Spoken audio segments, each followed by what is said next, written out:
ನಮಸ್ಕಾರ,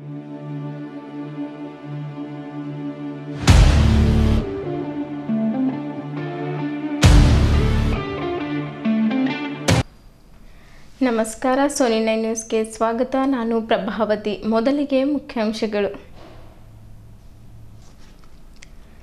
ಪ್ರತಿ ವರ್ಷದಂತೆ ಈ ವರ್ಷವೂ ಕೂಡ ಪವಿತ್ರ ಶ್ರಾವಣ ಮಾಸದಲ್ಲಿ ಕಾವಡಿ ಯಾತ್ರವನ್ನು ವನವಾಸಿ ರಾಮ ಮಂದಿರದಿಂದ ಹಮ್ಮಿಕೊಳ್ಳಲಾಯಿತು.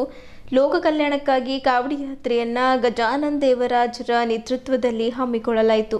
ರಂಗಮಂದಿರದಲ್ಲಿ ಡಾಕ್ಟರ್ ರಮಾಬಾಯಿ ಅಂಬೇಡ್ಕರ್ ನಾಟಕ ಪ್ರದರ್ಶನ. ಕಲಾವಿದರ ಏಳಿಗೆ ರಂಗಾಯಣ ಸದಾ ಶ್ರಮಿಸಲಿದೆ. ಡಾಕ್ಟರ್ ಸುಜಾತಾ ಜಂಗಮ್ ಶೆಟ್ಟಿ. ಮುಂಗಾರು ಅಧಿವೇಶನಕ್ಕೂ ಮುನ್ನ ಒಳ ಮೀಸಲಾತಿ ಜಾರಿ ಮಾಡದಿದ್ದಲ್ಲಿ ಉಗ್ರ ಹೋರಾಟ. ಜಾಫಟ್ ರಾಜ್ ಕಡ್ಯಾಳ. ಅಲ್ಪಸಂಖ್ಯಾತ ವಿದ್ಯಾರ್ಥಿಗಳ ವ್ಯಾಸಂಗಕ್ಕಾಗಿ 5.05 ಕೋಟಿ ಅನುದಾನ ಬಿಡುಗಡೆ. ಪ್ರೊಫೆಸರ್ ಶರಣಪ್ಪ ಹಲ್ಸೆ. ಜಿಎನ್ಡಿ ವಿದ್ಯಾರ್ಥಿನಿ ಪೂರ್ವಿ ಜೂನಿಯರ್ ಮಿಸ್ ಇಂಡಿಯಾ ಫಿನಾಲೆಗೆ ಆಯ್ಕೆ. ಸನ್ಮಾನ. ಸುದ್ದಿಯ ವಿವರಗಳು. ಪ್ರತಿ ವರ್ಷದಂತೆ ಈ ವರ್ಷವೂ ಕೂಡ ಪವಿತ್ರ ಶ್ರಾವಣ ಮಾಸದಲ್ಲಿ ಕಾವಡಿ ಯಾತ್ರವನ್ನು ಹಮ್ಮಿಕೊಳ್ಳಲಾಯಿತು. ಈ ಯಾತ್ರವನ್ನು ಬೀದರ್ ನಗರದ ಓಲ್ಸಿಟಿಯಲ್ಲಿರುವ ವನವಾಸಿ ರಾಮ ಮಂದಿರದಿಂದ ಗಜಾನನ್ ಮಹಾರಾಜರ ಅವರ ನೇತೃತ್ವದಲ್ಲಿ ಹಮ್ಮಿಕೊಳ್ಳಲಾಗಿತ್ತು.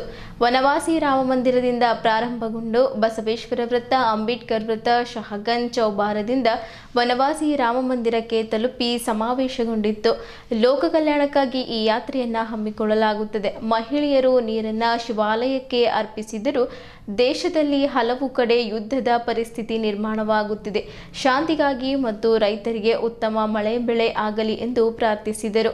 ಈ ಸಂದರ್ಭದಲ್ಲಿ ಮಹಾಪ್ರಸಾದ ಆಯೋಜಿಸಲಾಗಿತ್ತು. ಈ ಸಂದರ್ಭದಲ್ಲಿ ರಜಪೂತ್, ದರ್ಜಿ ಗಲ್ಲಿ, ಬ್ರಾಹ್ಮಣ ಗಲ್ಲಿ ಸೇರಿದಂತೆ ಸುತ್ತಮುತ್ತಲಿನ ಬಡಾವಣೆಯ ಮಹಿಳೆಯರು, ಮಕ್ಕಳು ಭಾಗವಹಿಸಿ ದೇವರ ದರ್ಶನ ಪಡೆದು ಪ್ರಸಾದ ಸ್ವೀಕರಿಸಿ ಪುನೀತರಾದರು.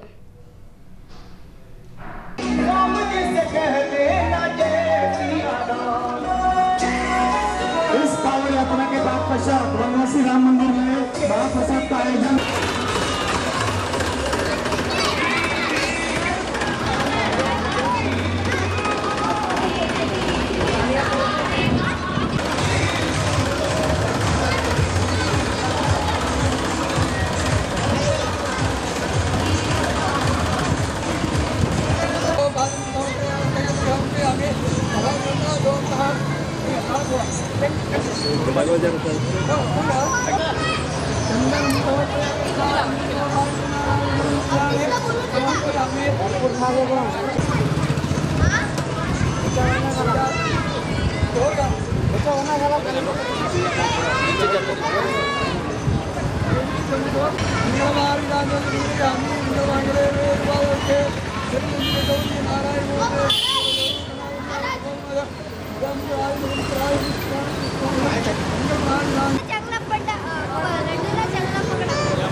अपनी अपनी लाइन में ऐसे ही ठहरिए। 5-5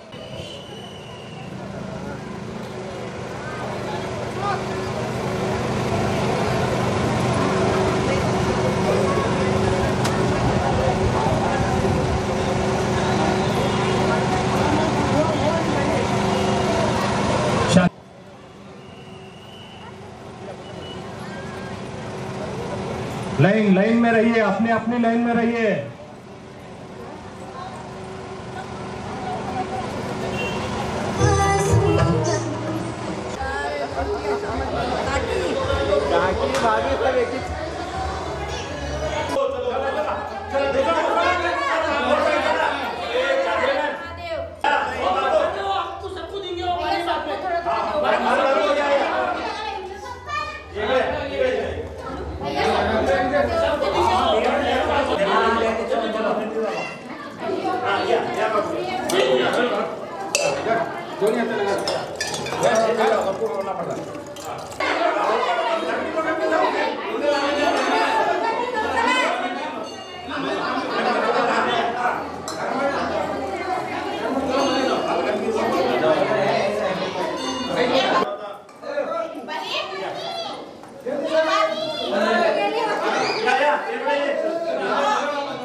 हर साल की तरह इस साल भी श्रावण मास के अंतरिक्त में कांवड़ यात्रा निकाली जाती है।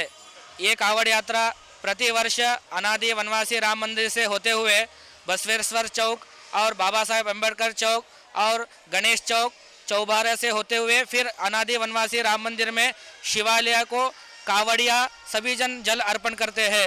इस कांवड़ का महत्व ये है कि भगवान परशुराम ने कांवड़ यात्रा निकाली थी और इससे सभी देशवासी को सुख शांति की प्राप्ति हो और अच्छी वर्षा हो और जो सभी देश में जो अशांति हुई है, जो युद्ध चल रहा है, वो सब युद्ध सब समाप्त होके शांत व्यक्त सभी को आयु आरोग्य और ऐश्वर्य प्राप्ति हो, धन धान्य की प्रगति हो और बारिश अच्छे हो।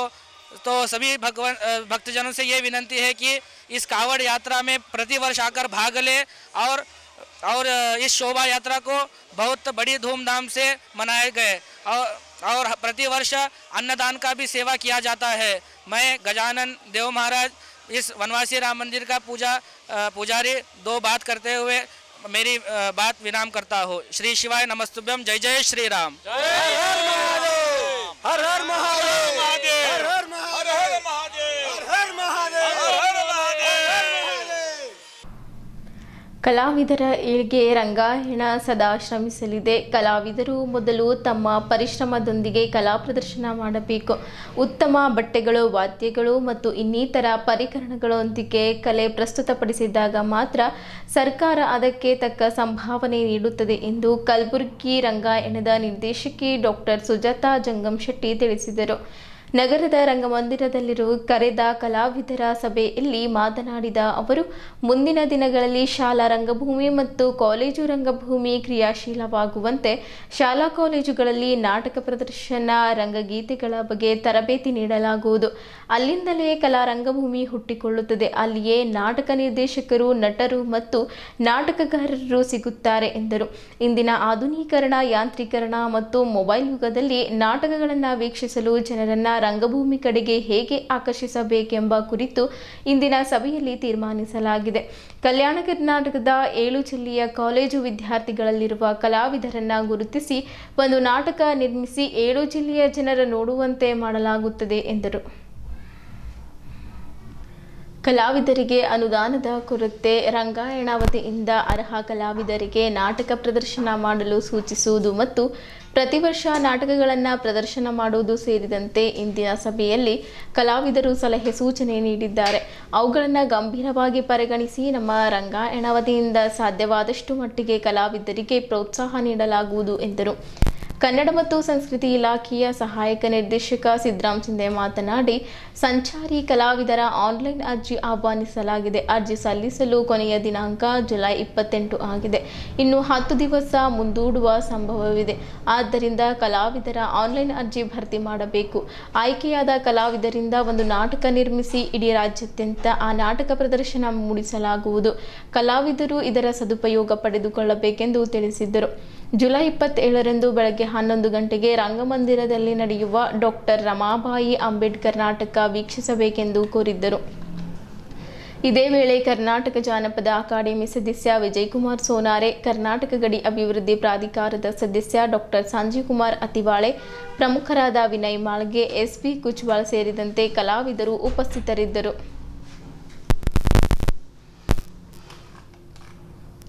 ಎಲ್ಲರಿಗೂ ಸರ್ಕಾರದ ನೌಕರಿ ಸಿಗ್ತಾ ಇದೆಯಾ?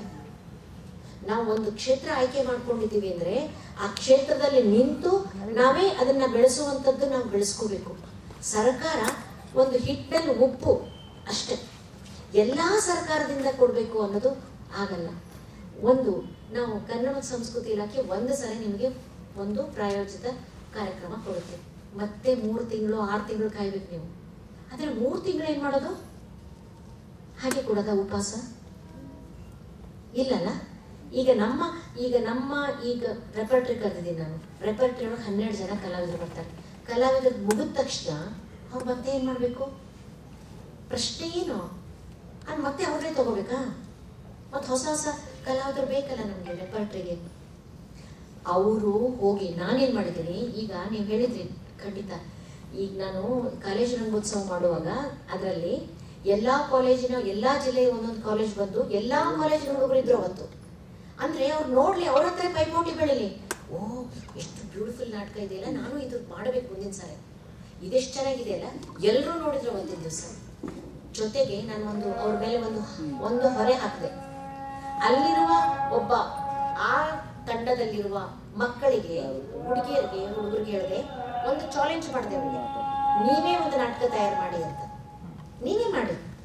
ನಿಮ್ಮ ಶಾಲೆಯ ಶಾಲಾ ವಾರ್ಷಿಕೋತ್ಸವದಂದು ಒಂದು ಸ್ಕಿಟ್ ಮಾಡಿ. ಅಲ್ಲಿ ಒಬ್ಬ ನಿರ್ದೇಶಕಿ ಬಂದ್ಲು, ಅಲ್ಲಿ ಒಂದಷ್ಟು ಮಂದಿ ಕಲಾವಿದರು ಬಂದ್ರು. ಕಲಾವಿದರ ಜೊತೆಗೆ ಅವ್ರ ತಂದೆ ತಾಯಿಗಳು ಪ್ರೇಕ್ಷಕರಾಗಿ ಸಿಕ್ಕರು ನನಗೆ. ಬಹಳ ಮಾನ್ಯ ನಿರ್ದೇಶಕರು, ಅದ್ಭುತವಾದಂಥ ತಾವು ಈ ಒಂದು ನಮ್ಮ ಬೀದರ್ ಜಿಲ್ಲೆಯಲ್ಲಿ ಬಹಳ ಮಂದಿ ಮೇಡಮ್, ಬೀದರ್ ಜಿಲ್ಲೆ ನಾನು ನೋಡಿದ ಹಾಗೆ ಇಲ್ಲಿ ಅಂತ ಅದ್ಭುತ ಕಲಾವಿದರು ಎಲ್ಲಿ ಇಲ್ಲ. ಬೇರೆ ಕಡೆ ಬೇರೆ ಜಿಲ್ಲೆಯಲ್ಲಿ ನಾನು ಸುಮಾರು 8 ಜಿಲ್ಲೆಯಲ್ಲಿ ನಾನು ಕೆಲಸ ಮಾಡಿದ್ದೀನಿ. ಬಟ್ ಆದರೆ ಬೀದರ್ ಜಿಲ್ಲೆಯಲ್ಲಿ ಸಂಗೀತ ಕ್ಷೇತ್ರದಲ್ಲಿ ಭಾಳ ಹೆಸರು ಮಾಡಿದೆ. ಆದರೆ ಇನ್ನೊಂದು ಏನಾಗಿದೆ, ಬೇರೆ ಜಿಲ್ಲೆಯಲ್ಲಿ ಬೀದರ್ದವ್ರನ್ನು ಸ್ವಲ್ಪ ಕಡೆಗಾಣಿಸ್ತಾ ಇದ್ದಾರೆ, ಕರೀತಾ ಇಲ್ಲ. ಅದನ್ನು ಭಾಳ ತೊಂದರೆ ಇದೆ. ಆದ್ದರಿಂದ ನಾವು ಬೇರೆ ನಮ್ಮ ಬೆಂಗಳೂರು ಆಗಿರ್ಬೋದು, ಮೈಸೂರು ಆಗಿರ್ಬೋದು, ಅಲ್ಲಿ ನಾವು ಕೂಡ ರೆಕಮೆಂಡ್ ಮಾಡ್ತಾ ಇದ್ದೀನಿ ಕಲಾವಿದರಿಗೆ. ಯಾಕೆ ಅಂದರೆ ಕಲಾವಿದರನ್ನ ಇಂಥ ಒಬ್ಬರು ಸಂಘಟಕರು, ಈ ಸದ್ಯ ಅತ್ವಾಳೆ ಆಗಿರ್ಬೋದು, ಸಮುಲಿಂಗ್ ವಾಲ್ದೊಡ್ಡಿ ಆಗಿರ್ಬೋದು, ವಿಜಯಕುಮಾರ್ ಸೋನಾರ್ ಆಗಿರ್ಬೋದು, ಕುಚ್ವಾಳ್ ಆಗಿರ್ಬೋದು, ಬೀದರ್ ಜಿಲ್ಲೆಯಲ್ಲಿ ಯಾವ ಕಲಾವಿದರು ಯಾವ ಮೂಲೆ ಇದ್ದಾರೆ ಅವರು ಕೂಡ ಕಲಾವಿದರು ಪ್ರೋತ್ಸಾಹ ಮಾಡಬೇಕು. ಬೇರೆ ಜಿಲ್ಲೆ ಬೇರೆ ಉತ್ಸವಗಳು ಆಗ್ತಾ ಇದೆ ಮೇಡಮ್. ಈ ಕಿತ್ತೂರು ಉತ್ಸವ ಆಗಿರ್ಬೋದು, ಹಂಪಿ ಉತ್ಸವ ಆಗಿರ್ಬೋದು, ಮತ್ತು ಬೇರೆ ಬೇರೆ ಉತ್ಸವಗಳಲ್ಲಿ ನಮ್ಮ ಬೀದರ್ ಜಿಲ್ಲೆ ಕಲಾವಿದರನ್ನು ಕಡಿಮೆ ಇಲ್ಲ ಮೇಡಮ್. ನಾನು ನೋಡಿದ ಹಾಗೆ ಬೇರೆ ಜಿಲ್ಲೆ ಮೈಸೂರು, ಮಂಡ್ಯ ಆಗಿರ್ಬೋದು, ಚಿಕ್ಕಮಗಳೂರು ಆಗಿರ್ಬೋದು, ಚಿಕ್ಕಬಳ್ಳಾಪುರ, ಕೋಲಾರ, ಈ ಕಡೆ ಚಾಮರಾಜನಗರ ಜಿಲ್ಲೆಗಳು, ಅಲ್ಲಿ ಏನದ ಬರೀ ಓನ್ಲಿ ಕಲಾ ತಂಡಗಳ ಪ್ರದರ್ಶನ ಇದೆ. ಅಲ್ಲಿ ಕೊರತೆ ಇರೋದು ಶಾಸ್ತ್ರೀಯ ಸಂಗೀತ, ಸುಗಮ ಸಂಗೀತ ಆಗಿರ್ಬೋದು, ನಾಟಕಗಳನ್ನು, ಹವ್ಯಾಸಿ ನಾಟಕಗಳಾಗಿರ್ಬೋದು, ರಂಗಗೀತೆ ಆಗಿರ್ಬೋದು, ಯಾವುದೇ ಒಂದು ಕಲಾವಿದರು ಇರೋದು ನಮ್ಮ ಬೀದರ್ ಜಿಲ್ಲೆ. ಯಾಕೆಂದರೆ ನಾನು ಸುಮಾರು ದಿವಸ ನಾನು ಇಲ್ಲಿ ಸರ್ವಿಸ್ ಮಾಡಿದ್ದೀನಿ. ಆದರೆ ಭಾಳ ಮಂದಿ ಕಲಾವಿದರಾದ ನಮ್ಮ ಇರೋದು ಅನುದಾನ ಕೊರತೆ ಇದೆ ಇಲಾಖೆದು. ಆದ್ದರಿಂದ ಮುಂದೆ ಏನೇ ನಮ್ಮ ಇಲಾಖೆಗಳ ಯಾವುದೇ ಯೋಜನೆಗಳಾಗಿರ್ಬೋದು, ನಮ್ಮ ರಂಗಭೂಮಿ ಕಲಾವಿದರಾಗಿರ್ಬೋದು, ನಮ್ಮ ಕನ್ನಡ ಮತ್ತು ಸಂಸ್ಕೃತಿ ಇಲಾಖೆ ಯೋಜನೆಗಳಿದ್ದಾವೆ, ಅದರಲ್ಲಿ ನಾವು ಕಲಾವಿದರಿಗೆ ಅವಕಾಶ ಕೊಡ್ತೇವೆ.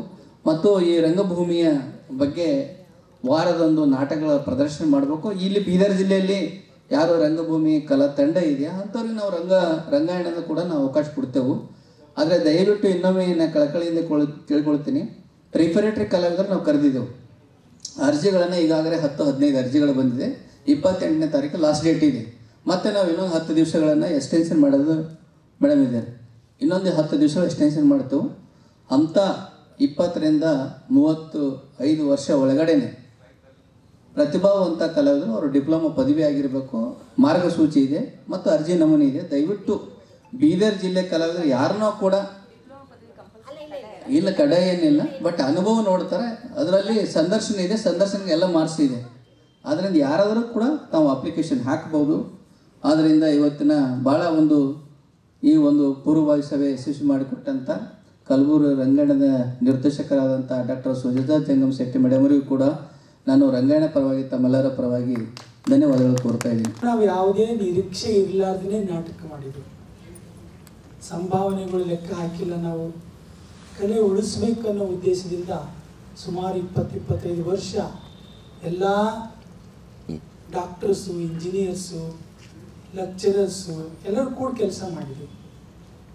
ಇವತ್ತು ನಮ್ಮೆಲ್ಲರೂ ಆತ್ಮೀಯರು ಹೇಳಿದಾಗೆ ಸರ್ಕಾರಕ್ಕೆ ಅಷ್ಟೊಂದು ಸಂಭಾವನೆ ಕೊಡ್ತಕ್ಕಂಥದ್ದು ಇಲ್ಲ. ಈಗ ನಾವು ಕಾರ್ಯಕ್ರಮ ಮಾಡಿದಾಗ ನಾವು ಸುಮಾರು 30-35 ಜನ ಕೂಡ್ಕೊಂಡು ಕಾರ್ಯಕ್ರಮ ಮಾಡಿದ್ದೆವು. ಇಲ್ಲಿಂದ ಬೆಂಗಳೂರು ತಗೊಂಡು ಹೋಗಿದ್ದೆವು, ದಾವಣಗೆರೆ ತಗೊಂಡು ಹೋಗಿದ್ದೆವು ಸಮುದಾಯ ವತಿಯಿಂದ. ಆದರೆ ಇವತ್ತು ರಂಗಾಯಣದ ಆಶ್ರಯದಲ್ಲಿ ನಡೀತಕ್ಕಂಥ ಕಾರ್ಯಕ್ರಮಗಳು ಇಲ್ಲಿ ಸಾಮೂಹಿಕವಾಗಿ ಮಾಡ್ಕೊಂಡು ಹೋಗ್ಬೇಕಾಗಿತ್ತು. ಸಂಭಾವನೆಗಾಗಿ ಮಾಡ್ತಕ್ಕಂಥ ಕೆಲಸ ರಂಗಾಯಣದಲ್ಲಿ ಸಂಭಾವನೆ ಕೊಡ್ತಕ್ಕಂಥ ಪರಂಪರೆಗೂ ಇಲ್ಲ. ನಾವು ರಂಗ ಚಟುವಟಿಕೆ ಉಳಿಸ್ಬೇಕಾಗಿದ್ರೆ ನಾವು ಹೇಳ್ತೀವಲ್ಲ, ಎಷ್ಟೋ ಸಾರಿ ಎಲ್ಲ ನಾಟಕ ಮಾಡಿದ್ದೆವು. ಈಗ ನಮ್ಮ ಗುಡಿಸಲನ್ನ ಗುಡ್ದಾಳಿ ಮಾಡಿದಾಗೆ ಅವರು ಬಂದರು, ಯಾರು ಬಡಿಗರ್ ಸರ್ ಬಂದರು. ಸಂಸ್ಕೃತಿ ಇಲಾಖೆಗೆ ನಾನು ಹೋದಾಗ ಅಲ್ಲಿಂದ ಬಂದಾಗ ಅಚಾನಕ್ ನಾನು ಹೋದಾಗ ಅವ್ರು ಹೇಳಿದ್ರು, ಯಾರೋ ನಮ್ಮ ಪಾಕಲ್ ಸರ್ ಅಂತ ಯಾರೋ ಒಬ್ಬರಿದ್ರು ನಮ್ಮ ನಿರ್ದೇಶಕರು ಕನ್ನಡ ಸಂಸ್ಥೆ, ಇವ್ರು ಬಂದಾರ ಸರ್, ಇವ್ರಿಗೆ 15,000 ರೂಪಾಯಿ ಅನ್ನೋದು ಕೊಡ್ತಾರಂತ, ಅದಕ್ಕೆ ನೀವು ನಾಟಕ ಕಳಿಸ್ಬೇಕು ಇಲ್ಲಿ ಅಂತ ಹೇಳಿದ್ರು. ಅಂದಾಗ ಆಗಲಿ ಬರ್ರಿ ಅಂತ ಹೇಳ್ಕೊಂಡು ನಾವೆಲ್ಲ ಕೂಡ್ಕೊಂಡು ನಾಟಕ ಮಾಡಿದೆವು. ಅವ್ರಿಗೆ 15,000 ಅವ್ರ ಸರ್ಕಾರ ಕೊಡ್ತು, ಉಳಿದಿದ್ದೆಲ್ಲ ನಾವೇ ಕಲೆಕ್ಟ್ ಮಾಡಿದ್ದೆವು. ಈಗ ಮಾಡಬೇಕಾದ್ರೂ ಸಹಿತ ನಾವೆಲ್ಲರೂ ನಮ್ಮ ರಂಗಾಯಣದ ಕಲಬುರಗಿ ರಂಗಾಯಣ ವತಿಯಿಂದ ಒಬ್ಬ ತರಬೇತಿದಾರರು ಬಂದಾಗ ಒಂದು 15-20 ದಿನ ತರಬೇತಿ ಕೊಟ್ಟಾಗ ನಾಟಕ ಮಾಡಿ ಇಲ್ಲಿ ಒಂದು ಪ್ರದರ್ಶನ ಮಾಡ್ಬೋದು. ಆದರೆ ನಿರಂತರವಾಗಿ ಮಾಡಬೇಕಾಗಿದ್ದರೆ ವಿಜಯಕುಮಾರ್ ಹೇಳಿದಾಗೆ ನಾವು ಆ ಕಲೆಗಳನ್ನು ಉಳಿಸ್ಕೊಂಡು ಹೋಗ್ಬೇಕಾಗಿತ್ತು. ಸಂಭಾವನೆ ಬರಬೇಕಾಗಿದ್ದರೆ ನಾವು ಆ ಮಟ್ಟಕ್ಕೆ ನಮ್ಮ ಕಲೆಯನ್ನು ಬೆಳೆಸ್ಕೊಂಡು ಹೋಗ್ಬೇಕಾಗಿತ್ತು. ಇನ್ನೊಂದೇನು ಗೊತ್ತಾ ನಮಗೆ, ಇದರ ಜೊತೆಗೆ ನಾವು ವೈಯಕ್ತಿಕವಾಗಿ ಬೆಳಿಬೇಕಾಗ್ಲಿಕ್ಕೆ ಸಾಧ್ಯ ಆಗಿರ್ತದೆ ಯಾವಾಗಂದರೆ ನಮ್ಮೊಳಗೆ ಆ ರೀತಿಯಾಗಿರ್ತಕ್ಕಂಥ ಕಲೆ ಬೆಳೆಸ್ಕೊಂಡು ಹೋಗ್ಬೇಕಾಗಿತ್ತು. ಈ ರಂಗಾಯಣದ ಮುಖಾಂತರವಾಗಿ ನಮ್ಮ ಕಲೆಗಳನ್ನು ಜೀವಂತವಾಗಿ ಇಟ್ಕೊಂಡು ಹೋಗ್ಬೇಕು. ಅದಕ್ಕೆ ನಾವು ದುಡಿಬೇಕಾಗಿರ್ತದೆ. ದುಡಿದಾಗ ಮಾತ್ರ ಸರ್ಕಾರದ ಸಂಭಾವನೆ ಕೊಡಬೇಕಂತೇನಿಲ್ಲ, ನಮ್ಮ ಸಂಭಾವನೆಗಳು ನಾವೇ ಪಡ್ಕೊಂಡು ಹೋಗ್ಬೇಕಾಗಿರ್ತದೆ. ಈಗ ಶಿವಾನಿ ಬಗ್ಗೆ ಹೇಳ್ತಾರಲ್ಲ, ಅಂದ್ರೇನು ನಾವು ಆ ಮಟ್ಟಕ್ಕೆ ಬೆಳೆದಾಗ ಇದು ಒಂದು ವೇದಿಕೆ ಆಗಿರ್ತದೆ. ನಾವು ಬೇರೆ ಕಡೆ ಹೋಗಿ ಆ ರೀತಿಯನ್ನು ಬೆಳೆಸ್ಕೊಳ್ಳೋಕೆ ಸಾಧ್ಯ ಆಗಲ್ಲ. ಇದು ಒಂದು ರಂಗಾಯಣ ಅಂದರೆ ರಂಗಭೂಮಿ ಒಂದು ಕಲೆಯನ್ನು ಮಾಡಿಕೊಂಡು ಈಗ ನಾವು ಶಿಕ್ಷಕನಾಗಿಕೊಂಡು ಏನೆಲ್ಲ ಮಾಡೋಕ್ಕಾಗ್ತಾ ಇಲ್ಲ. ಇವತ್ತು ಎಲ್ಲೆಲ್ಲ ಕಾರ್ಯಕ್ರಮ ಮಾಡೋಕ್ಕೆ ಹೋಗ್ತೀವಲ್ಲ. ಇವತ್ತು ನಾವು ಬಾಂಬೆಗೆ ಹೋಗಿದ್ದೆವು, ಮೊನ್ನೆ ಒಂದ್ಸಲ ಬಾಂಬೆ ಕಾರ್ಯಕ್ರಮಕ್ಕೆ ಹೋಗಿದ್ವಿ. ಕಾರಣ ಅಂದರೆ ನಾವು ಗುರುತಿಸ್ಕೋಬೇಕಾಗಿರ್ತದೆ. ನಮ್ಮನ್ನು ನಾವು ಗುರುತಿಸ್ಕೊಂಡಾಗ ಇದು ಒಂದು ವೇದಿಕೆ ಆಗಿರ್ತದ. ಇದ್ರ ಮುಖಾಂತರವಾಗಿ ನಾವು ಕೆಲಸ ಮಾಡ್ಲಿಕ್ಕಾಗಿರ್ತದ. ಈಗ ರಂಗಾಯಣದವರು ಯಾವುದೇ ಒಂದು ಕೆಲಸವನ್ನು ಕೊಟ್ಟಿದಾಗ ಒಂದು ತರಬೇತಿ ಮಾಡ್ಕೊಂಡಾಗ ರಾಜ್ಯ ಸರ್ಕಾರ ಮುಂಗಾರು ಅಧಿವೇಶನಕ್ಕೂ ಮುನ್ನ ಒಳ ಮೀಸಲಾತಿ ಜಾರಿ ಮಾಡದಿದ್ದಲ್ಲಿ ಉಗ್ರ ಹೋರಾಟ ಹಮ್ಮಿಕೊಳ್ಳಲಾಗುವುದೆಂದು ಕರ್ನಾಟಕ ರಾಜ್ಯ ಆದಿಜಾಂಬವ ಸಂಘಟನೆ ಜಿಲ್ಲಾ ಗೌರವಾಧ್ಯಕ್ಷ ಜಾಫಟ್ರಾಜ್ ಕಡ್ಯಾಳ್ ಎಚ್ಚರಿಸಿದರು. ನಗರದ ಜಿಲ್ಲಾ ಪತ್ರಿಕಾ ಭವನದಲ್ಲಿ ಸುದ್ದಿಗೋಷ್ಠಿ ಉದ್ದೇಶಿಸಿ ಮಾತನಾಡಿರುವ ಅವರು, ನ್ಯಾಯಾಧೀಶ ಎಚ್.ಎನ್. ನಾಗಮೋಹನ್ ದಾಸ್ರವರ ಸಮೀಕ್ಷಾ ವರದಿ ಜುಲೈ 30ರೊಳಗೆ ಸಲ್ಲಿಕೆಯಾಗಲಿ. ಬಿಜೆಪಿ ಹಾಗೂ ಜೆಡಿಎಸ್ ಪಕ್ಷಗಳ ಅಧಿವೇಶನದಲ್ಲಿ ಒಳ ಮೀಸಲಾತಿ ಈಡೇರಿಕೆಗಾಗಿ ತಮ್ಮ ಬದ್ಧತೆ ಪ್ರಕಟಿಸಲಿ ಎಂದರು. ಮಳೆಗಾಲ ಅಧಿವೇಶನದಲ್ಲಿ ಒಳ ಮೀಸಲಾತಿ ಅಂಗೀಕರಿಸಲು ಆಗ್ರಹಿಸಿ ಆಗಸ್ಟ್ 11ರಿಂದ ಬೆಂಗಳೂರಿನ ಫ್ರೀಡಂ ಪಾರ್ಕ್ನಲ್ಲಿ ಅನಿರ್ದಿಷ್ಟ ಅಹೋರಾತ್ರಿ ಸತ್ಯಾಗ್ರಹ ಆರಂಭಿಸಲಾಗುವುದೆಂದರು. ಆಗಸ್ಟ್ 1, 2024ರಂದು ಸರ್ವೋಚ್ಚ ನ್ಯಾಯಾಲಯವು ಪರಿಶಿಷ್ಟರ ಬಹುದಿನಗಳ ಬೇಡಿಕೆಯನ್ನು ರಾಜ್ಯ ಸರ್ಕಾರಗಳು ಆದ್ಯತೆಯ ಮೇರೆಗೆ ಜಾರಿಗೊಳಿಸಬಹುದು ಎಂಬ ಐತಿಹಾಸಿಕ ತೀರ್ಪನ್ನು ನೀಡಿ 1 ವರ್ಷ ಗತಿಸುತ್ತಿದೆ ಎಂದು ಮಾತನಾಡುತ್ತಾ ಹೇಳಿದರು. 2 ತಿಂಗಳಲ್ಲಿ ಪರಿಶಿಷ್ಟ ಜಾತಿ ಸಮುದಾಯಗಳ ಜನಸಂಖ್ಯಾ ಸಮೀಕ್ಷೆ ಪೂರ್ಣಗೊಳಿಸಿ ತಮ್ಮ ನೈತಿಕ ಜವಾಬ್ದಾರಿ ಪೂರೈಸಿದ್ದರೆ 30 ವರ್ಷಗಳ ಒಳ ಮೀಸಲಾತಿ ಹೋರಾಟವು ಮತ್ತೊಂದು ಸುತ್ತಿನ ಹೋರಾಟವಾಗಿ ಪರಿವರ್ತನೆಯಾಗುವ ಅಗತ್ಯವಿರಲಿಲ್ಲ. ಈಗಲಾದರೂ ಇಂತಹ ನಿರ್ಲಕ್ಷ್ಯ ಧೋರಣೆ ಮುಂದುವರಿಸದೆ ಆಡಳಿತಾರೂಢ ಕಾಂಗ್ರೆಸ್ ಸರ್ಕಾರವು ಪ್ರಸಕ್ತ ಅಧಿವೇಶನದಲ್ಲಿ ಒಳ ಮೀಸಲಾತಿ ಜಾರಿಗೊಳಿಸುವ ಮೂಲಕ ತಮ್ಮ ಬದ್ಧತೆ ಪ್ರಕಟಿಸಬೇಕಾಗಿದೆ. ಏಕೆಂದರೆ ಜಸ್ಟಿಸ್ ನಾಗಮೋಹನ್ ದಾಸ್ ರವರ ನೇತೃತ್ವದಲ್ಲಿ ನೇಮಕವಾದ ಏಕಸದಸ್ಯ ಆಯೋಗವು ಪರಿಶಿಷ್ಟ ಜಾತಿಗಳ ಸಮಗ್ರ ಸಮೀಕ್ಷೆ ಕೈಗೊಂಡು ವೈಜ್ಞಾನಿಕ ಹಾಗೂ ವಸ್ತುನಿಷ್ಠ ವರದಿಯನ್ನು ಜುಲೈ 30ರೊಳಗಡೆ ಸರ್ಕಾರಕ್ಕೆ ಸಲ್ಲಿಸಬೇಕಾಗಿದೆ. ಹಾಗಾಗಿ ವರದಿಯನ್ನು ಆದಷ್ಟು ಬೇಗ ಪಡೆದು ಆಗಸ್ಟ್ 11ರಿಂದ ಆರಂಭವಾಗಲಿರುವ ಒಳ ಮೀಸಲಾತಿ ಅನುಮೋದನೆಯೊಂದಿಗೆ ಬೇಡಿಕೆಯನ್ನು ಅಧಿವೇಶನದಲ್ಲಿ ಸರ್ವಪಕ್ಷಗಳ ಅಂಗೀಕರಿಸಿದರೆ ನೇಮಕಾತಿ ಆಗಬೇಕಾದ 30,000ಕ್ಕೂ ಅಧಿಕ ಹುದ್ದೆಗಳು ವಂಚಿತ ನಿರುದ್ಯೋಗಿ ಯುವಕ ಯುವತಿಯರು ಪಡೆಯಬಹುದಾಗಿದೆ ಎಂದರು. ಸಂಘಟನೆ ಜಿಲ್ಲಾಧ್ಯಕ್ಷ ಸಂಜೀವ್ ಕುಮಾರ್ ಬೇಂದ್ರೆ ಮಾತನಾಡಿ, ಕಳೆದ 30 ವರ್ಷಗಳಲ್ಲಿ ಆಯೋಗ ನೇಮಕವಾಗಲು ನೇಮಕವಾದ ಆಯೋಗಕ್ಕೆ ಅನುದಾನ ನೀಡಲು ಸರ್ಕಾರಕ್ಕೆ ಒಪ್ಪಿಸಿದ ವರದಿ ಅನುಷ್ಠಾನಗೊಳಿಸಲು 3 ದಶಕಗಳ ವಿಳಂಬ ಮುಂದುವರಿಯುವುದರಿಂದ ನೊಂದ ಸಮುದಾಯಗಳು ಯಾವುದೇ ಸರ್ಕಾರಗಳನ್ನು ನಂಬುವ ಸ್ಥಿತಿಯಲ್ಲಿಲ್ಲ. ಈ ಎಲ್ಲ ಕಹಿ ಅನುಭವಗಳು ಮುಂದುವರೆದಂತೆ ಸರ್ಕಾರವು ಆಗಸ್ಟ್ 11ರಿಂದ ಆರಂಭವಾಗಲಿರುವ ಮಳೆಗಾಲಾಧಿವೇಶನದಲ್ಲಿ ಒಳ ಮೀಸಲಾತಿ ಜಾರಿಗೊಳಿಸುವ ತೀರ್ಮಾನ ಕೈಗೊಳ್ಳುವ ಮೂಲಕ ನುಡಿದಂತೆ ನಡೆಯಲು ಆಗ್ರಹಿಸಿ ದಿನಾಂಕ 11/8/2025ರಿಂದ ಬೆಂಗಳೂರಿನ ಫ್ರೀಡಂ ಪಾರ್ಕ್ನಲ್ಲಿ ಅನಿರ್ದಿಷ್ಟ ಅಹೋರಾತ್ರಿ ಸತ್ಯಾಗ್ರಹ ಹಮ್ಮಿಕೊಳ್ಳಲಾಗಿದೆ. ಆದ್ದರಿಂದ ಎಲ್ಲ ಸಂಘ ಸಂಸ್ಥೆಗಳ ಮುಖಂಡರುಗಳು ಹಾಗೂ ರಾಜಕೀಯ ಪಕ್ಷಗಳ ಮುಖಂಡರು ಪಕ್ಷಾತೀತವಾಗಿ ಈ ಹೋರಾಟದಲ್ಲಿ ಭಾಗವಹಿಸಬೇಕೆಂದು ಬೇಂದ್ರೆ ವಿನಂತಿಸಿದ್ದರು. ಸಂಘಟನೆಯ ಕಲ್ಯಾಣ ಕರ್ನಾಟಕ ವಿಭಾಗೀಯ ಯುವ ಘಟಕದ ಅಧ್ಯಕ್ಷ ಮಲ್ಲಿಕ್ ಮಡ್ಗಿ, ಜಿಲ್ಲಾ ಕಾರ್ಯಾಧ್ಯಕ್ಷ ಯುವರಾಜ್ ಭೆಂಡೆ, ಜಿಲ್ಲಾ ಉಪಾಧ್ಯಕ್ಷ ಸಿಎಂ ದಾಸ್, ಜಿಲ್ಲಾ ಯುವಾಧ್ಯಕ್ಷ ಜೀವನ್ ರೆಕ್ಕೆ, ಇತರೆ ಪದಾಧಿಕಾರಿಗಳಾದ ಮೈಕಲ್ ಕೋಡಿಕರ್, ರೋಹನ್, ಸುಮಂತ್ ಮೇತ್ರೆ, ಹನುಮಂತ್ ಸೂರ್ಯವಂಶಿ, ಅಶೋಕ್ ದರ್ಬಾರೆ, ದಯಾನಂದ್ ಮೇತ್ರೆ, ಬಾಬುರಾವ್ ಮಣ್ಗೀರೆ ಹಾಗೂ ಇತರರು ಪತ್ರಿಕಾಗೋಷ್ಠಿಯಲ್ಲಿದ್ದರು.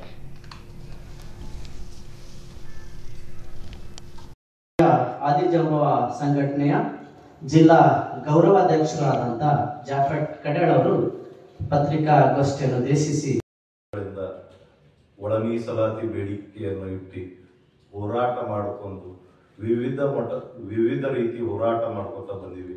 ಆದರೂ ಕೂಡ ಸರ್ಕಾರ ಎಚ್ಚೆತ್ತುಕೊಳ್ತಾ ಇಲ್ಲ. ಇನ್ನೂ ಕೂಡ ಸುಪ್ರೀಂ ಕೋರ್ಟ್ ಆದೇಶ ಆಗಿ 1 ವರ್ಷ ಆದರೂ ಕೂಡ ಇಲ್ಲಿವರೆಗೂ ಯಾವುದೇ ರೀತಿಯ ಒಳ ಮೀಸಲಾತಿ ಬಗ್ಗೆ ತೀರ್ಮಾನ ತಗೊಳ್ಳುವಂತ ಸ್ಥಿತಿಯಲ್ಲಿ ಸರ್ಕಾರ ಇಲ್ಲ. ತಮ್ಮ ಚುನಾವಣೆ ಪ್ರಣಾಳಿಕೆಯಲ್ಲಿ ಎಲ್ಲವೂ ಜಾರಿ ಮಾಡೀವಿ ಅಂತ ಹೇಳ್ಕೊಂಡು ಬರ್ತಾವ್ರೆ. ಆದರೆ ಒಳ ಮೀಸಲಾತಿ ಜಾರಿ ಮಾಡ್ತೀವಿ ಅಂತ ಹೇಳಿ ಸರ್ಕಾರ ಮೋಸ ಮಾಡಿದೆ. ಈಗಲಾದರೂ ಸಮಯ ಮಿಂಚಿಲ್ಲ. ಸರ್ಕಾರ ಇದ್ರ ಬಗ್ಗೆ ಗಮನ ಹರಿಸಿ ಏನು ನಮ್ಮ ಮಾದಿಗ ಜನರ ಮೇಲೆ ಆಗ್ತಿರುವ ಅನ್ಯಾಯವನ್ನು ಖಂಡಿಸಿ ಸರ್ಕಾರ ಮಾಡಿಕೊಂಡು ಈಗಲಾದರೂ ಸರ್ಕಾರ ನಮ್ಮ ಜನಾಂಗಕ್ಕೆ ನ್ಯಾಯ ಕೊಡಬೇಕು. 30 ವರ್ಷಗಳಿಂದ ಎಷ್ಟೋ ಜನರು ಪ್ರಾಣ ಹೋಯ್ತು, ಪ್ರಾಣಾಪಾಯ ಆಯ್ತು. ವಿವಿಧ ರೀತಿ ಅರೆಬತ್ತಲೆ ಮೆರವಣಿಗೆ ಮಾಡಿದ್ವಿ, ರಸ್ತಾ ರೋಕ ಮಾಡಿದ್ವಿ, ಬಂದ್ ಕರೆ ಮಾಡಿದ್ವಿ. ಆದರೂ ಕೂಡ ಸರ್ಕಾರ ಯಾವುದೇ ರೀತಿಯ ತಲೆ ಕೆಡಿಸ್ಕೊಳ್ಳುವಂತ ಕೆಲಸ ಮಾಡ್ತಾ ಇಲ್ಲ. ಈ ಸಮಾಜ ಬಗ್ಗೆ ಬಹಳ ಹಗುರವಾಗಿ ತಗೋತಾ ಇದೆ. ಮುಂಬರುವ ದಿನಗಳಲ್ಲಿ ಇದೇ ರೀತಿ ನಾವು ಕೂತ್ಕೊಳ್ಳೋದಾದ್ರೆ ಇನ್ನೂ ಹೆಚ್ಚಿನ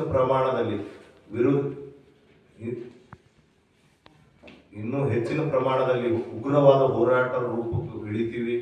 ಮತ್ತೆ ಎಲ್ಲಾ ಸಮಾಜದ ಅಣ್ಣತಮ್ಮರು ಎಲ್ಲರೂ ಒಂದಾಗಿ ಈ ಸಮಾಜಕ್ಕೆ ಕಟ್ಟೋಣ.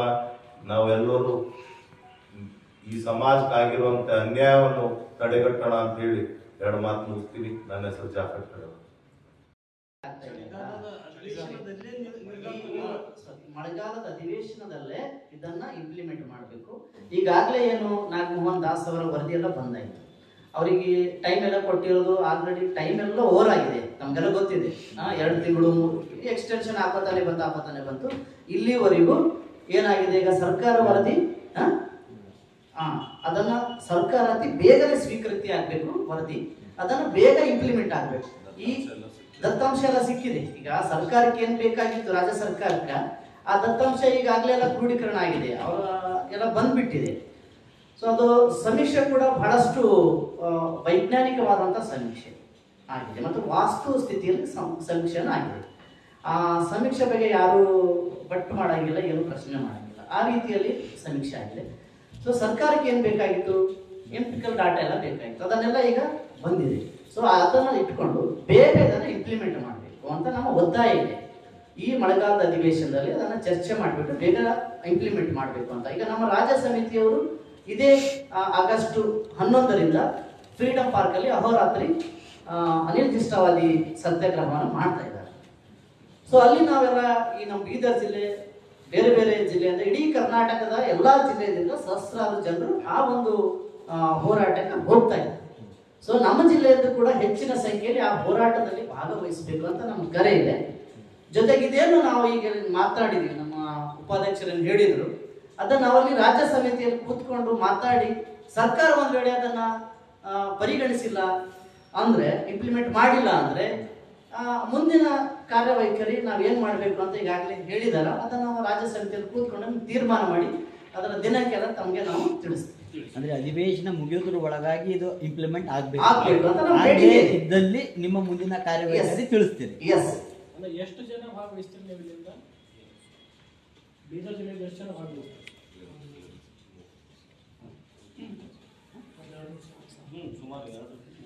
ಒಂದು 2,000 to 3,000 ಜನ ಇಲ್ಲಿಂದ ಹೋಗ್ಬೇಕು ಅಂತ ನಮ್ದು ಪ್ಲಾನ್.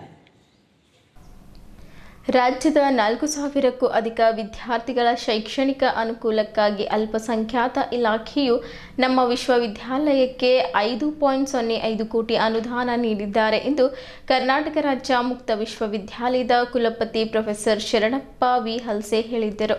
ನಗರದ ಜಿಲ್ಲಾ ಪತ್ರಿಕಾ ಭವನದಲ್ಲಿ ಸುದ್ದಿಗೋಷ್ಠಿ ಉದ್ದೇಶಿಸಿ ಮಾತನಾಡಿರುವ ಅವರು, ರಾಜ್ಯದ 17 ವಿಶ್ವವಿದ್ಯಾಲಯಗಳ ಪೈಕಿ 79 ಭಾಷೆಗಳಲ್ಲಿ ಶಿಕ್ಷಣ ನೀಡುತ್ತಿರುವುದು ಹೆಮ್ಮೆಯ ವಿಷಯ.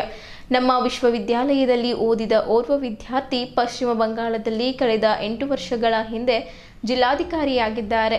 ಹಾಗೆ ಮಧ್ಯಪ್ರದೇಶದಲ್ಲಿ ಸಹಾಯಕ ಆಯುಕ್ತರಾಗಿ ಈಗ ಹೆಚ್ಚುವರಿ ಜಿಲ್ಲಾಧಿಕಾರಿಯಾಗಿ ಸೇವೆ ಸಲ್ಲಿಸುತ್ತಿರುವವರು ನಮ್ಮ ವಿಶ್ವವಿದ್ಯಾಲಯದ ವಿದ್ಯಾರ್ಥಿ ಎಂದು ಹೇಳಿಕೊಳ್ಳಲು ಹೆಮ್ಮೆ ಅನಿಸುತ್ತಿದೆ ಎಂದರು. ವಿಶ್ವವಿದ್ಯಾಲಯದ ಬೆಳವಣಿಗೆ ಮೇಲೆ ಬೆಳಕು ಚೆಲ್ಲಿದ ಕುಲಪತಿಗಳು, ಈ ವಿಶ್ವವಿದ್ಯಾಲಯವು ಮೈಸೂರಿನ ಮುಕ್ತ ಗಂಗೋತ್ರಿಯಲ್ಲಿ ಸ್ಥಾಪಿಸಲಾಗಿದ್ದು, ಸುಸಜ್ಜಿತ ಆಡಳಿತ ಭವನ, ಪರೀಕ್ಷಾ ಭವನ, ವಿಜ್ಞಾನ ಭವನ, ಗ್ರಂಥಾಲಯ, ಪ್ರಯೋಗಾಲಯ, ಭಾಷಾ ಪ್ರಯೋಗಾಲಯ, ಕ್ಯಾಂಟೀನ್, ತರಗತಿ ಕೊಠಡಿಗಳನ್ನು ಹೊಂದಿರುತ್ತದೆ ಎಂದರು. ಉನ್ನತ ಶಿಕ್ಷಣ ಎಲ್ಲರಿಗೂ ಎಲ್ಲೆಡೆ ಎಂಬ ಧ್ಯೇಯವಾಕ್ಯದೊಂದಿಗೆ ದೂರ ಶಿಕ್ಷಣ ನೀಡುವ ರಾಜ್ಯದ ಏಕೈಕ ವಿಶ್ವವಿದ್ಯಾಲಯವಾಗಿದೆ. ರಾಜ್ಯದಲ್ಲಿ ವಿದ್ಯಾರ್ಥಿಗಳಿಗೆ ಅನುಕೂಲವಾಗುವಂತೆ ರಾಜ್ಯಾದ್ಯಂತ 38 ಪ್ರಾದೇಶಿಕ ಕೇಂದ್ರಗಳನ್ನು ಸ್ಥಾಪಿಸಲಾಗಿದ್ದು, ಶೈಕ್ಷಣಿಕ ವರ್ಷ 2025-26ನೇ ಸಾಲಿನ ಜುಲೈ ಆವೃತ್ತಿಗೆ ದಿನಾಂಕ 1/7/2025ರಿಂದ ಪ್ರವೇಶಾತಿಯು ಪ್ರಾರಂಭಗೊಂಡಿವೆ. 10 B.Ed ಕಲಿಕಾರ್ಥಿ ಸಹಾಯ ಕೇಂದ್ರಗಳನ್ನು ಸ್ಥಾಪಿಸಲಾಗಿದೆ.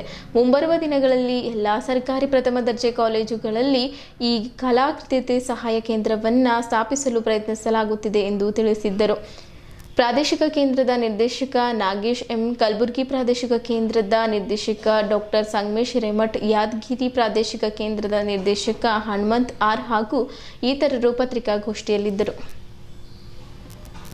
ಸರ್ಕಾರದಲ್ಲಿ ಸೆಂಟ್ರಲ್ ಗವರ್ಮೆಂಟ್ ನಲ್ಲಿ ಒಂದು 1889 ನಲ್ಲಿ ಓಪನ್ ಸ್ಕೂಲಿಂಗ್ ಅಂತ ಮಾಡಿದೆ. 6ನೇ ಕ್ಲಾಸ್ ನಿಂದ ಅವರಿಗೂ ಕಾಂಟ್ಯಾಕ್ಟ್ ಕ್ಲಾಸ್ ಮಾಡಿ ಇದು ಮಾಡಿ ನಮ್ಮಲ್ಲಿ ಏನು ಬೋರ್ಡ್ ಅಲೋ ಮಾಡ್ತಂದ್ರೆ PUC ಮತ್ತು ಡಿಗ್ರಿಗೆ ನಾನು ಅಲೋ ಮಾಡ್ಬೇಕಂತ ಪ್ರಯತ್ನ ಮಾಡ್ತಾ ಇದ್ದೀನಿ.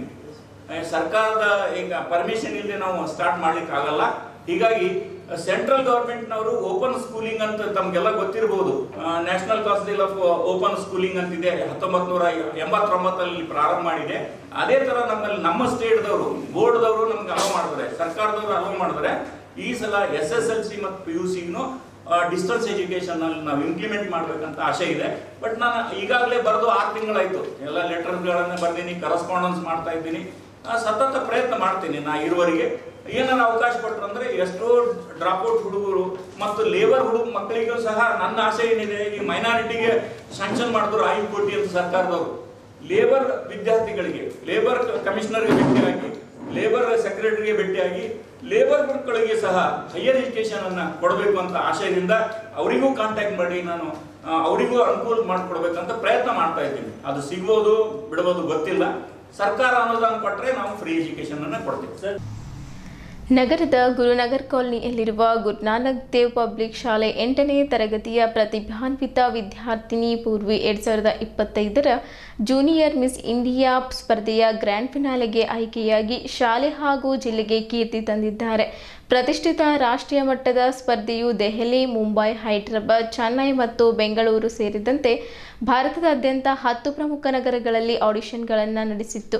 ವಯಸ್ಸು 11ರಿಂದ 13 ವರ್ಷದವರೆಗೆ ಪ್ರತಿ ನಗರದಿಂದ ಕೇವಲ 6 ಅತ್ಯುತ್ತಮ ಭಾಗವಹಿಸುವವರನ್ನು ಮಾತ್ರ ಅಂತಿಮ ಪರೀಕ್ಷೆಗೆ ಆಯ್ಕೆ ಮಾಡಲಾಯಿತು. ಪೂರ್ವಿ ಹೈದರಾಬಾದ್ನಲ್ಲಿ ತನ್ನ ಆಡಿಷನ್ ಅನ್ನು ಕೊಟ್ಟು ಗಮನಾರ್ಹ ಆತ್ಮವಿಶ್ವಾಸ, ಪ್ರತಿಭೆ ಪ್ರದರ್ಶಿಸಿ ಅಂತಿಮ ಸುತ್ತಿನಲ್ಲಿ ಆಯ್ಕೆಯಾಗಿ ಸ್ಥಾನವನ್ನು ಗಳಿಸಿ ಗಮನ ಸೆಳೆದರು. GND ಶಾಲೆಯ ಅಧ್ಯಕ್ಷೆ ಡಾಕ್ಟರ್ ರೇಷ್ಮಾ ಗೌರ್ ಅವರು ಪೂರ್ವಿಗೆ ಅಭಿನಂದನೆ ಸಲ್ಲಿಸಿ ಶಾಲೆಯಲ್ಲಿ ನಡೆದ ವಿಶೇಷ ಸಮಾರಂಭದಲ್ಲಿ ಸನ್ಮಾನಿಸಿದರು. ಅವರ ಕಠಿಣ ಪರಿಶ್ರಮ ಮತ್ತು ದೃಢ ಸಂಕಲ್ಪವನ್ನು ಶ್ಲಾಘಿಸಿದರು ಮತ್ತು ಯುವ ಕನಸುಗಾರರಿಗೆ ಸ್ಫೂರ್ತಿ ಎಂದು ಬಣ್ಣಿಸಿದರು. ಪೂರ್ವಿ ಸಾಧನೆಗೆ ಪ್ರಾಂಶುಪಾಲೆ ಶ್ರೀಮತಿ ಶರ್ಲಿ ಶೀಬಾ ಕೂಡ ಹೆಮ್ಮೆ ವ್ಯಕ್ತಪಡಿಸಿ ಹೆತ್ತವರನ್ನ ಹೆಮ್ಮೆ ಪಡುವಂತೆ ಮಾಡುವುದಲ್ಲದೆ ನಮ್ಮ ಶಾಲೆಗೆ ದೊಡ್ಡ ಗೌರವವನ್ನು ತಂದಿದ್ದಾಳೆ. ಆಕೆಯ ಸಮರ್ಪಣೆ ಮತ್ತು ಪರಿಶ್ರಮ ಶ್ಲಾಘನೀಯ ಎಂದು ತಿಳಿಸಿದ್ದರು. ಈ ಸಂದರ್ಭದಲ್ಲಿ ಪೂರ್ವಿಯ ಪೋಷಕರಾದ ಸಂಜೀವ್ ಕುಮಾರ್ ಬಿರಾದರ್, ಹೇಮಾ, ಅಕ್ಕಂದಿಯರುಗಳಾದ ವೈಭವಿ ಮತ್ತು ವೈಷ್ಣವಿ ಉಪಸ್ಥಿತರಿದ್ದರು. ಇಲ್ಲಿಯವರೆಗೂ ಸುದ್ದಿ ಕೊಟ್ಟಿದ್ದು ನಾನು ಪ್ರಭಾವತಿ. ಮುಂದಿನ ಸುದ್ದಿಯೊಂದಿಗೆ ಮತ್ತೆ ಭೇಟಿಯಾಗೋಣ. ವಂದನೆಗಳು.